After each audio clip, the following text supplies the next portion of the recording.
Remembering what is your safe space. Pursue your energy.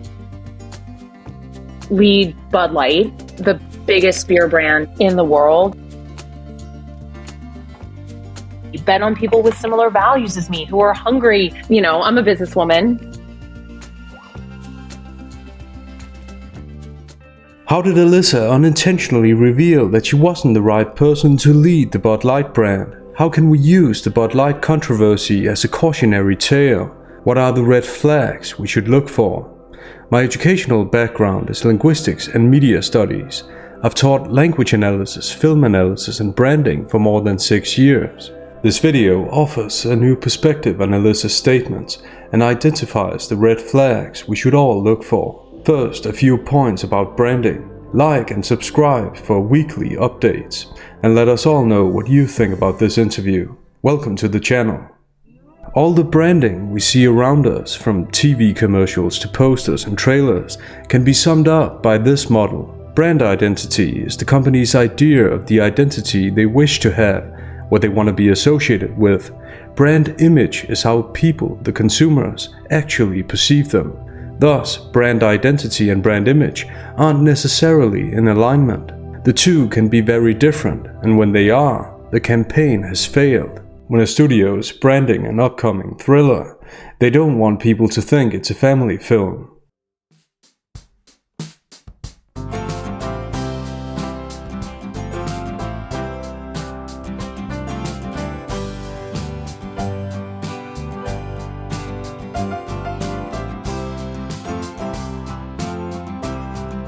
Brand as person simply means that a brand has to have a personality that matches the product. This involves corporate considerations such as, should we address our consumers as friends, as advisors, as authorities, or something else? What tone should we use? Brand as symbol uses imagery and metaphors to prolong people's memory and recognition of the product and company.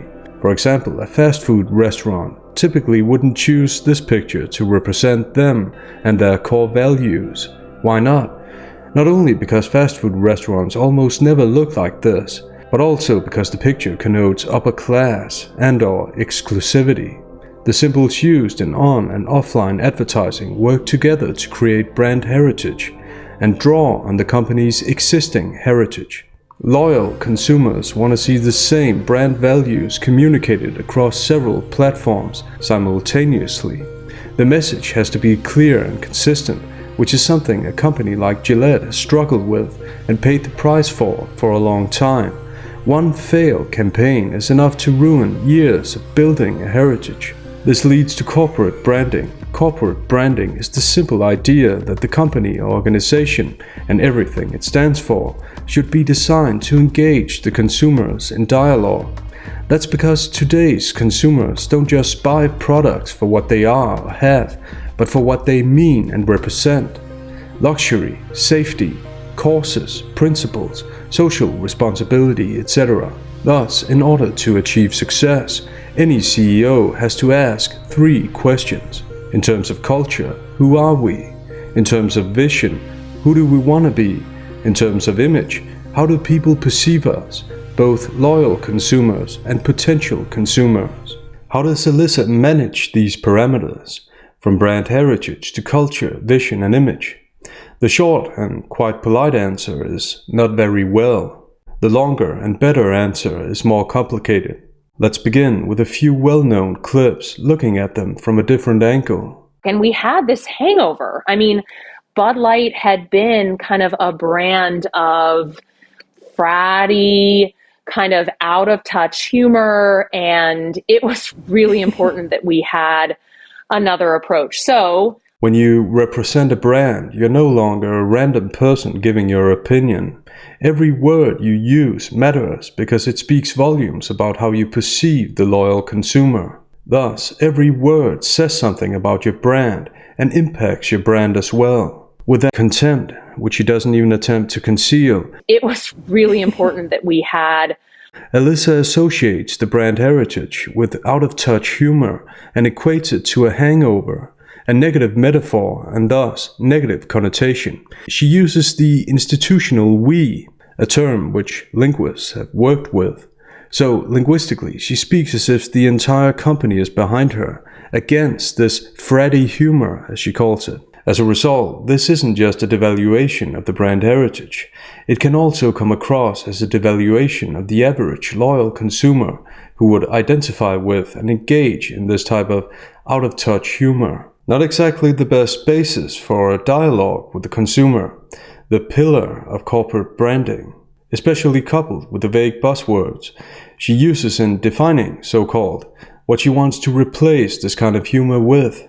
I think number one, I'm a businesswoman. I had a really clear job to do when I took over Bud Light. And it was, this brand is in decline. It's been in decline for a really long time. And if we do not attract young drinkers to come and drink this brand, there will be no future for Bud Light. So I had this super clear mandate. It's like we need to evolve and elevate this incredibly iconic brand. And what I brought to that was a belief in, okay, what does evolve and elevate mean? It means inclusivity. It means shifting the tone.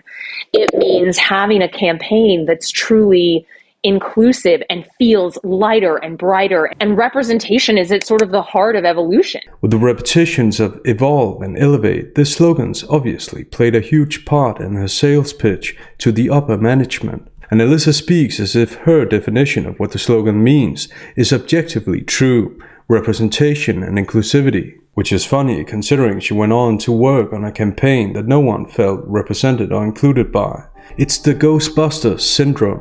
Unlike what Hollywood seems to think, most people are able to feel represented and included by people who share their worldview or morals. Alissa, on the other hand, is a proponent of the narrow and superficial understanding of representation that's predominant in the entertainment industry, that the ability to feel represented hinges solely on outer characteristics, what you happen to look like.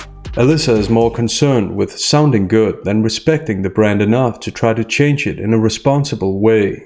Respect goes before evolving and elevating, and Alissa doesn't have it.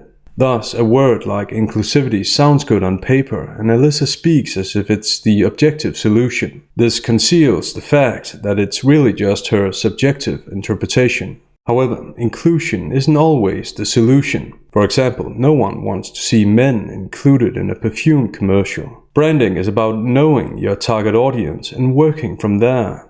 You can still try new things, but it has to be with the core audience in mind. Today, companies and entire industries forget or willingly overlook this simple fact, which is why so many movies flop and why so much advertising goes wrong. In other words, companies love to ask themselves the culture and vision questions, but they ignore or underestimate the image question, just like Alissa. They forget or more likely ignore that people buy products for what they mean and represent, not just for what they taste, feel, and look like. So, long story short, Super Bowl spot, fast forward, I cast an incredible female choreographer who just brought incredibly positive, amazing energy to the spot. We cast Miles Teller and his wife Kelly Teller. Alissa should be describing what this amazing positive energy means. Instead, she uses this adjective, female choreographer, as if it's a quality in itself, again seen from her narrow, even discriminating, career-advancing understanding of representation and inclusivity. Would anyone ever use the adjective male to describe an employee's competencies? The answer is no. It's also a devaluation of the choreographer, as if her innate characteristics got her the job and not her talent.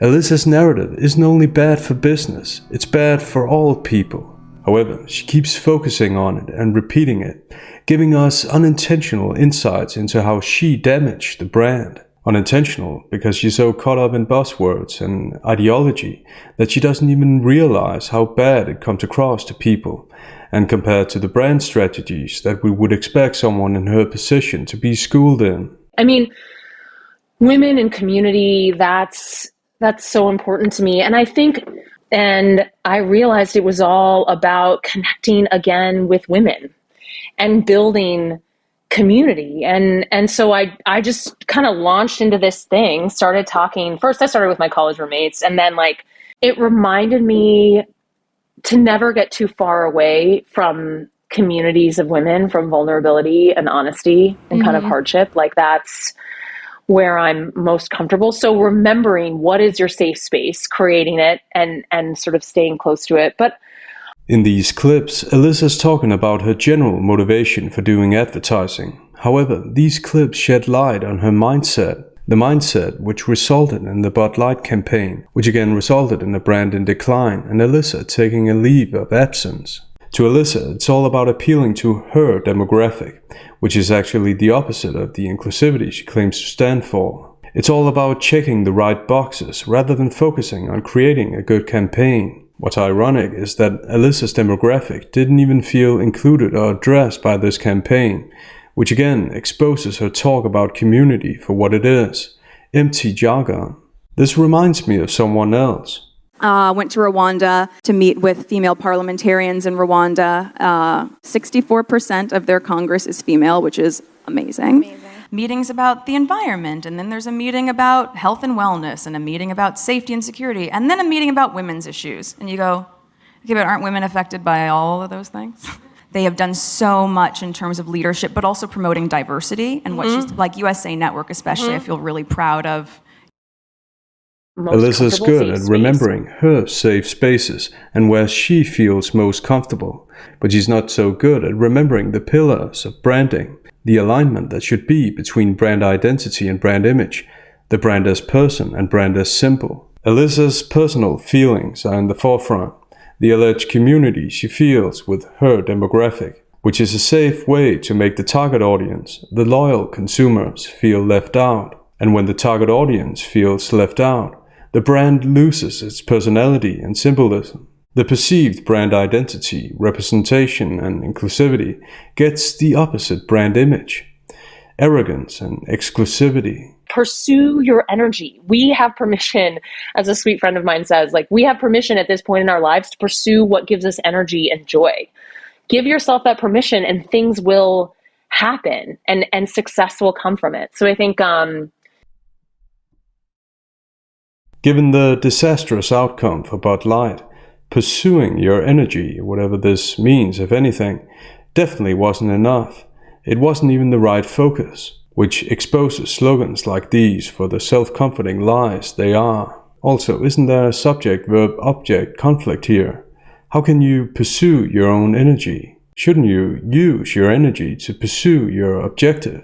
This kind of fortune cookie wisdom is unexpected from a vice president in a large corporation, but it reveals the self-centered mindset that's prevalent in the times we live in. If it feels good, go for it, no matter if it's true, moral, or even real.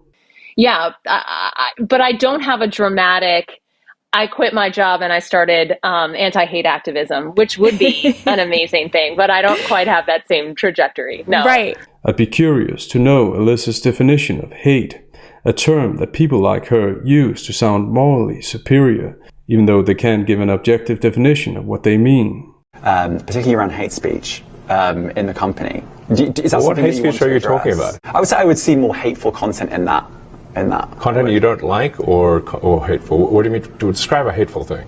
Honestly, I You can't name a single example. Now you have this incredible job with Bud Light. You were the first woman to lead this brand. What does that mean to you? I think being the first woman to lead Bud Light, the biggest beer brand kind of in the world, it's humbling, and I'm incredibly grateful. It's taken kind of 41 years for a woman to be in this spot. With her unnecessary appeals to authority. You know, I'm a businesswoman. Sense of self-importance or inflated ego. 41 years for a woman to be in this spot. An obvious contempt for the company's brand heritage. Fratty. It was really important that we had another approach. So her behavior contradicts that it's been a humbling experience that she's grateful for. In relation to this, it's worth noting how fast she shifts from expressing her gratitude to talking about her ideology. Incredibly grateful. It's taken kind of 41 years for a woman to be in this spot. This is the virtue signaling she really wants to get to. I try to build teams of people who maybe nobody else is taking a chance on them. I try to bet on people who haven't had the opportunity, bet on people with similar values as me, who are hungry and want to do great things, but care about each other and protect each other and are kind and good. By inference, then, she's kind and good. This is self-praise, masked as praise of the teams of people she's building. Building people. I think I've heard this before. I feel like the luckiest person in the world every day because of what I get to do. And right now, building this company is about building people and really investing in building the people from within our company. So once again, Alissa's language betrays her. She's not betting on people if they share the same values as her. Not that she's actually cared to substantiate any of these values. She's engaging with people who look like her and think like her. Unintentionally then, Alissa once again reveals her narrow mindset, the exact opposite of the inclusive buzzwords she uses for self-branding. Final clip. And I try to bring that, honestly, female representation in this role has been something I've been really committed to. We can talk a little bit about that if you want, but it's just been, ever since I took this job, As linguists, we look for unprovoked, overly convincing language, not because it's deceptive by definition, but because it can be a sign of deception. And here, Alissa's speech behavior indicates deception. People like Alissa don't have a profound ideology. They use buzzwords and catchphrases to make it sound like they do, but in reality, they don't have a real demographic in mind. Their talk about community is rhetoric for self-serving, career-advancing reasons. Thus, representation isn't actually important to Alissa, but she has to act like it is. Here, the adverb honestly creeps into her vocabulary. Because honesty is presupposed in conversations, there's no reason to appeal to it. Thus, this word can indicate that the speaker hasn't been honest up until a certain point, or isn't being honest in the moment. If we combine her superficial ideology with her dry mouth, we can talk a little bit about that if you want, but it's just been... And this beginning of an answer. It was amazing to see a woman at the heart of the Bud Light. Tell me about that a little bit. Yeah, If we look at these three areas in combination, there's possible deception. She looks away and looks perplexed by the question, even though it's about an area she should be comfortable with, her innate characteristics. Is Alissa actually a proponent of representation and inclusivity? No, her language indicates the opposite. Is Alissa actually a proponent of evolving and elevating? No, she's concerned with her personal feelings and what sounds good on paper. She's not concerned with the simple brand strategies that make a good campaign. See you next time.